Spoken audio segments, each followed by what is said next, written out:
مومنو، اللہ پر اور اس کے رسول پر اور جو کتاب اس نے اپنے اس پیغمبر پر نازل کی ہے اور جو کتابیں اس سے پہلے نازل کی تھیں سب پر ایمان رکھو۔ اور جو شخص اللہ اور اس کے فرشتوں اور اس کی کتابوں اور اس کے پیغمبروں اور روز قیامت سے کفر کرے وہ رستے سے بھٹک کر دور جا پڑا۔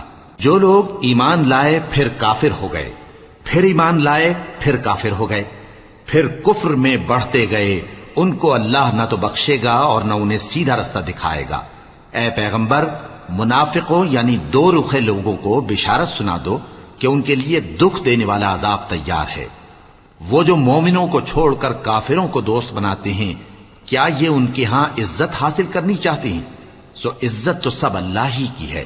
اور اللہ نے تم مومنوں پر اپنی کتاب میں یہ حکم نازل فرمایا ہے کہ جب تم کہیں سنو کہ اللہ کی آیتوں سے انکار ہو رہا ہے